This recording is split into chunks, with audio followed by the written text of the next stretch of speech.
నమస్తే. ఇన్నాళ్ళు నన్ను సపోర్ట్ చేస్తూ, ఎంకరేజ్ చేస్తూ మీ ప్రేమని నాకు అందిస్తున్న ప్రతి ఒక్కరికి కృతజ్ఞతలు. అలాగే ఈ వీడియో కూడా ఖచ్చితంగా మీకు ఉపయోగపడుతుంది. లైక్, షేర్ అండ్ సబ్స్క్రైబ్ చేసి మీ సపోర్ట్‌ని నాకు అందించండి. అలాగే ఈ వీడియో పట్ల మీకున్న అభిప్రాయాన్ని కామెంట్ సెక్షన్‌లో కామెంట్ చేసి తెలియజేయండి. ఇప్పుడు వీడియోని చూద్దాం.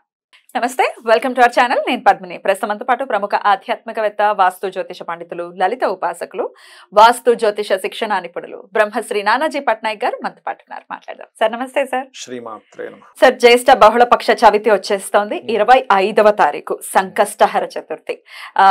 కృష్ణ పింగళ సంకష్టహర చతుర్థి అని చదవడం జరిగింది. మరి సంకష్టహర చతుర్థి మనకి ఎప్పుడు చెప్పుకునే విధానమే. అయితే మీరు ఎక్కడెక్కడ గ్రహస్థితిని కూడా వివరిస్తూ ఎట్లాంటి సమస్యలను అధిగమించవచ్చు అనేది కూడా చాలా అద్భుతంగా వివరిస్తూ ఉంటారు. మరి ఈ చవితిని ఎట్లా వినియోగించుకోవచ్చు? ఈ సంకష్టహర చతుర్థి చేయడం వల్ల మొట్టమొదటిగా మీకు జరిగేది ఏమిటి అంటే మోసం నుంచి బయటపడతారు. Point number 1. రెండవది ఏమిటంటే ఎప్పుడు కూడా నేను చాలా మంది గణపతి యొక్క ఉపాసన చేసే వాళ్ళని చూశాను కదా, వాళ్ళకి నేను కొంచెం బాగా ఉపాసన చేసే వాళ్ళని అడిగితే మాకు ఏదో ఒక సంకేతం రూపంలో మీకు ఈ ఆటంకం కలగబోతుందని ఆయన చెప్పడం మేము చూసామండి అంటుంటారు. ఇంట్యూషన్ అట్లా పనిచేస్తాం చిన్న రూపంలో. అలాగా నేను మీకు కొన్ని చెప్తానండి, ఉదాహరణలు చెప్పి తర్వాత చెప్పండి సార్. ఒక పుష్పం పెట్టాం గణపతి దగ్గర, అది ఏదైనా మంచి జరుగుతుందంటే గణపతి నుంచి ఒక పుష్పం పడ్డం చూసారట వాళ్ళు. అలాగే ఇంకొంతమంది చెప్పడం ఏంటంటే మాకు ఏదైనా ఆటంకం కలిగినప్పుడు గణపతికి 7 నెంబర్కి లింక్ ఉంటుంది. 7 నెంబర్, 7 అంటే కేతువుకి అధిష్టాన దేవత గణపతి కదా. 7 అనేది మాకు కంటిన్యూస్గా కనబడింది అని చెప్పిన వాళ్ళు ఉన్నారు. అంటే సమయం 7 అవ్వడము, లేకపోతే 7వ నెంబర్ ఎక్కడో కనబడము, కారు మీద వెళ్తూ ఉంటే అన్ని 7s కనబడ్డము, ఇట్లా జరగడం. ఏమిటిది ఇట్లా అవుతుంది అని అనుకొని ఒక్కసారి మళ్ళీ దాన్ని కన్ఫర్మేషన్ చేసుకుంటే అయ్యో మనం వెళ్తుంది రాంగ్ అనే విషయం తెలియడం. ఇప్పుడు వచ్చేది 25th కలిపితే 7 చూసారా ఎంత ఇంట్యూషన్ పవర్ ఎక్కువ ఉంటుంది 7 కని కూడా వింటూ ఉంటాం.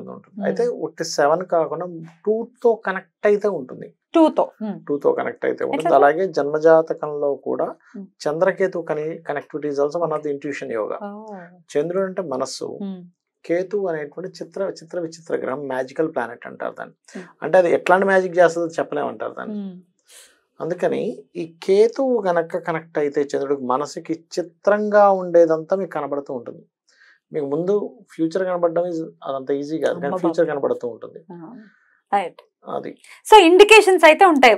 గణపతి ఉపాసన అనేది చేస్తే ఎందుకంటే కలౌ చండీ వినాయక అంటూ ఉంటారు కదా, అంటే తొందరగా స్పందించేటువంటి దేవతా స్వరూపాలలో గణపతి. రెండవది ఏమిటంటే మీకు ఆటంకం రాదని కాదు గణపతిని చేసుకుంటే, ఆటంకం వచ్చినా ఎలా అధిగమించాలనేటువంటి బలం పెరుగుతుంది మీకు. ఆటంకాన్ని కూడా చాలా ఈజీగా తీసుకోగలుగుతారు, చాలా ఈజీగా తీసుకోగలుగుతారు. చాలా సిల్లీ విషయం ఇది అంటారు.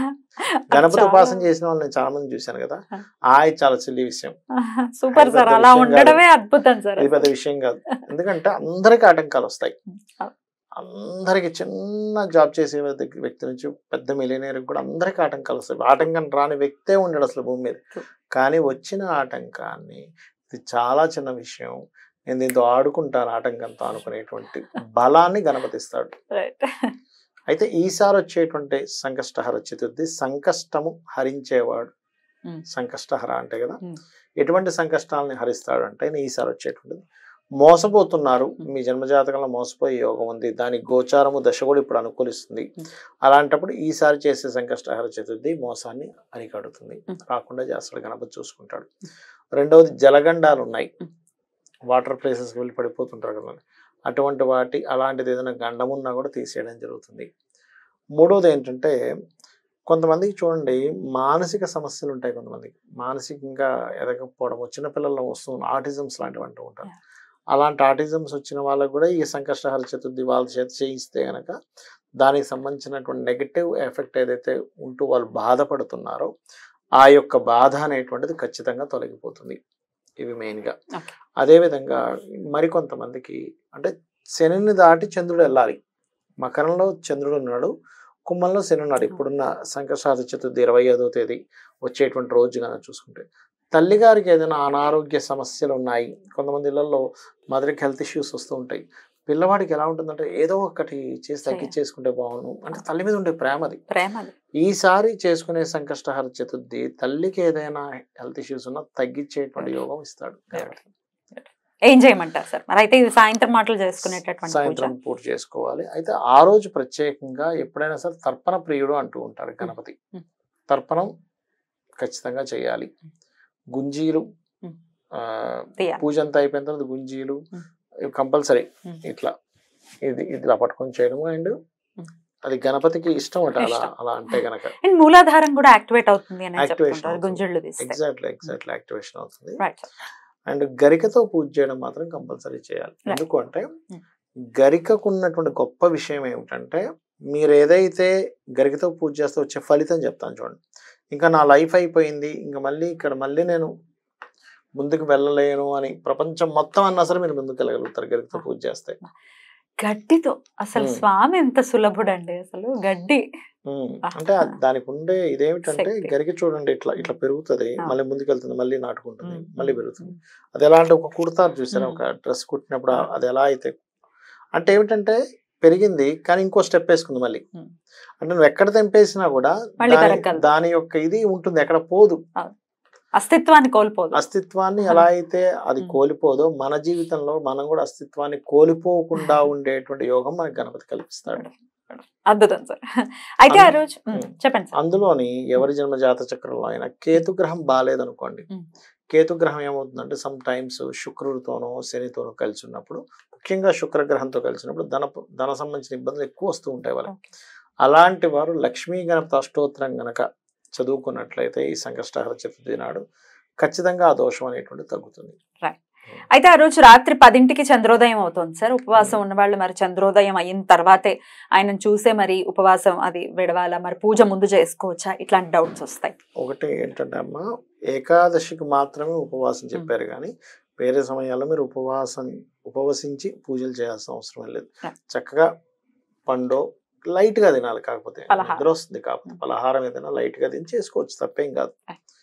అదేమి నియమం కంపల్సరీ మీరు ఉపవాసం ఉండాలని లేదు ఎక్కడ కూడా. అద్భుతం.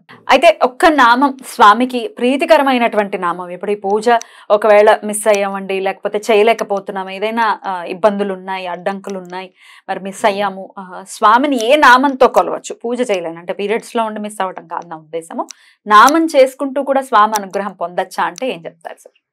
మీరు గణపతి యొక్క అనుగ్రహం బాగా రావాలి అంటే మాత్రం నేను చెప్పేది ఒకటే, వస్త్రము పర్టికులర్గా ఎరుపు రంగు కానీ గ్రీన్ కలర్ వస్త్రం కానీ కట్టుకొని అదే రోజు ప్రత్యేకంగా వీలైతే పచ్చలుండేటువంటి దీంతో జపమాల, పచ్చలు కానీ పచ్చలతో ఉంటాయి, పచ్చలు కెంపులతో ఉంటాయి జపమాలు. అయితే అవి మనం ధరించే అంత కాస్ట్లీ కాకుండా తక్కువ ఉంటాయి, తక్కువ దాంతో దొరుకుతాయి. దాంతో కనుక పట్టుకొని ఓం లక్ష్మీ గణపతియే నమః, ఇది కొన్ని పురాణాలు చెప్పినటువంటి మంత్రం ఇది. ఓం లక్ష్మీ గణాధిపతయే నమః లేదా ఓం మహాలక్ష్మీ గణాధిపతయే నమః అనుకున్నా సరే సరిపోతుంది. చాలా ఉన్నాయి, అయితే చాలా స్పెషల్ గానే వస్తుంది కాబట్టి అందరూ చేసుకుని గణపతి అనుగ్రహాన్ని పొందాలని మనస్ఫూర్తిగా కోరుకుంటాం. కృతజ్ఞతలు సార్. నమస్తే. మాత్రే నమః.